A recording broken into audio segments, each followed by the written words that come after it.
Penyidik Kejaksaan Negeri Jakarta Pusat kembali melakukan penggeledahan terkait kasus dugaan tindak pidana korupsi pengelolaan Pusat Data Nasional Sementara (PDNS) Kementerian Komunikasi dan Digital periode 2020-2024.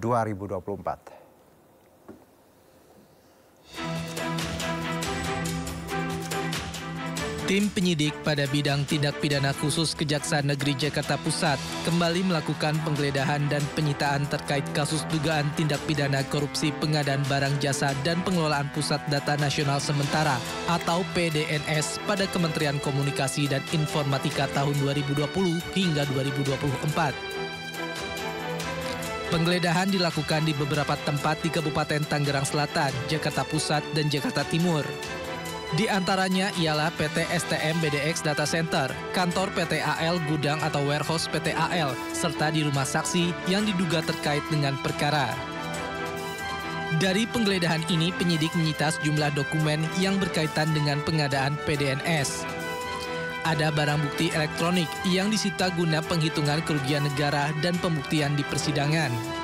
Ini merupakan rangkaian penggeledahan lanjutan terhadap penggeledahan yang sudah dilakukan beberapa waktu yang lalu, di mana penyidik memandang perlu untuk melakukan penggeledahan di 5 lokasi tersebut untuk kembali menambah barang bukti dan alat bukti supaya penyidikan ini semakin kuat. Sampai saat ini saksi yang sudah diperiksa oleh penyidik itu sebanyak 70 orang saksi, dan penyidik masih terus melakukan pemeriksaan saksi tambahan. Di samping itu juga penyidik telah melakukan pemeriksaan beberapa orang ahli. Terkait dengan tersangka, penyidik belum menetapkan tersangka, tapi penyidik telah mengantongi beberapa nama sebagai calon tersangka. Tiba waktunya nanti penyidik akan menetapkan tersangka tersebut, calon tersangka tersebut menjadi tersangka, dan akan menyampaikannya kepada publik atau kepada masyarakat. Dalam waktu dekat, penyidik Kejari Jakarta Pusat akan melakukan gelar perkara untuk menetapkan tersangka. Penetapan dilakukan setelah pemeriksaan saksi dan ahli tambahan serta analisa barang bukti sitaan selesai. Dari Jakarta, Tim Liputan iNews melaporkan. Kita beralih ke informasi lainnya, pemirsa. Wacana Solo diusulkan menjadi daerah istimewa kembali diperbincangkan. Namun menurut Wakil Wali Kota Solo, hal itu masih didiskusikan.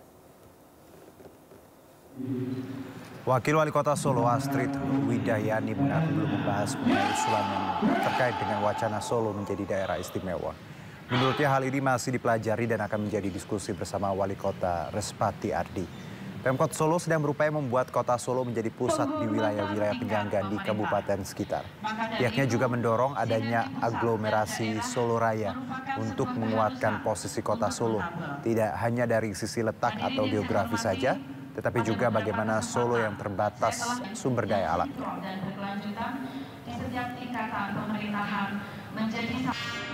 Kami belum membicarakan sejauh itu. Mungkin nanti usulan yang terkait dengan daerah istimewa Surakarta akan kami pelajari, dan selebihnya tentunya akan menjadi diskusi kami pribadi dan Mas Wali Kota. Tapi pemerintah sendiri memandang urgensi dari usulan itu seperti apa?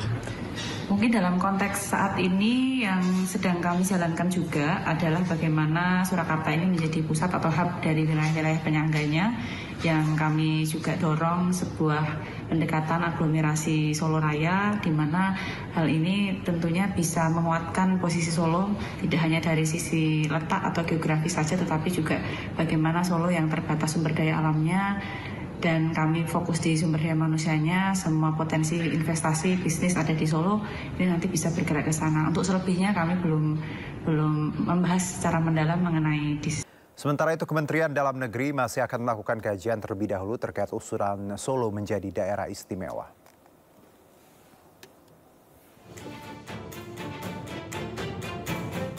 Pemerintah melalui Kementerian Dalam Negeri mulai merespon adanya usulan Solo menjadi daerah istimewa Surakarta, di mana pemerintah akan melakukan kajian dahulu kriteria atas usulan tersebut. Bahkan usulan ini juga sudah masuk di Komisi 2 DPR RI. Pembahasan Solo bersamaan dengan 42 usulan pembentukan provinsi hingga usulan 6 wilayah untuk dijadikan daerah istimewa. Sampai dengan bulan April ini izin kita mendapat banyak PR, ya tadi sudah sampai pimpinan, ya jadi ada 42 usulan provinsi, 252 kabupaten, 36 kota. Nah, ada 6 yang daerah istimewa, meminta daerah istimewa. Dan juga ada 5 meminta daerah khusus. Tentu izin sekali lagi, ini adalah PR kita bersama karena undang-undang mengamanatkan agar pemerintah dan DPR untuk melakukan langkah-langkah evaluasi ke depan. Sementara itu, Wakil Ketua Komisi 2 DPR RI Arya Bima mengatakan, semua harus dipertimbangkan dengan matang dan berlandaskan undang-undang. Akan tetapi, ia menilai jangan sampai pemberian daerah keistimewaan ini membuat rasa ketidakadilan dengan daerah-daerah lain. Seperti Solo yang minta pemekaran dari Jawa Tengah dan mengusulkan diri menjadi daerah istimewa Surakarta. Tim Liputan iNews melaporkan. Ya, lalu seperti apa tanggapan masyarakat Solo terkait usulan Solo menjadi daerah istimewa? Berikut liputannya. Seperti apa memang saya belum paham, tapi ya tetap harapannya seandainya jadi istimewa ya bisa membawa perubahan untuk warganya menjadi lebih baik dan menguntungkan ke para pengusaha. Kalau saya pribadi, insya Allah setuju sih, setuju banget. Karena kesempatan ini mengingat kalau di Jogja ada keraton Jogja, di Solo ada 2 keraton, Mangkunegaran dan Kasunanan. Otonomi daerah amat sangat dibutuhkan. Apapun itu baik di struktural organisasi, di struktural birokrasi pun saya rasa itu tetap sangat diperlukan. Ya kalau itu lebih baik juga mendukung. Semoga Solo lebih maju. Jadi masyarakatnya juga berkembang. Jaksa Agung menyita barang bukti berupa 2 kapal pesiar dari pengacara Arianto, salah satu tersangka kasus suap hakim dalam vonis lepas korupsi minyak mentah.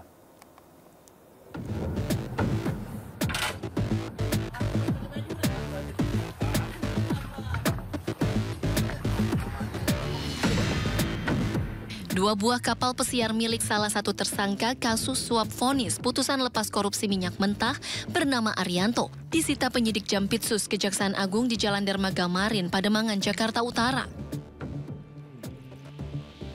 Selain kapal, Kejaksaan juga menyita 130 helm bermerek di kawasan Menteng, Jakarta Pusat, serta 12 sepeda mewah dan 1 unit motor Harley. Selain 2 kapal pesiar, Kejagung juga menyita 3 unit mobil mewah dari tersangka Arianto. 3 mobil sitaan ini di kantor Kejaksaan Agung Jakarta, sementara 2 kapal pesiar disimpan di lokasi terpisah.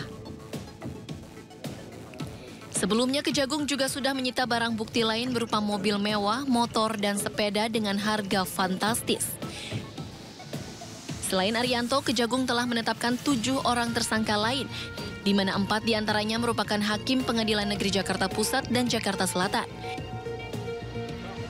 Sementara itu, Direktur Pemberitaan JAK TV Tian Bahtiar yang juga menjadi tersangka mengatakan menerima uang secara pribadi untuk membuat berita negatif termasuk merintangi Kejagung dalam penyidikan kasus timah dan impor gula.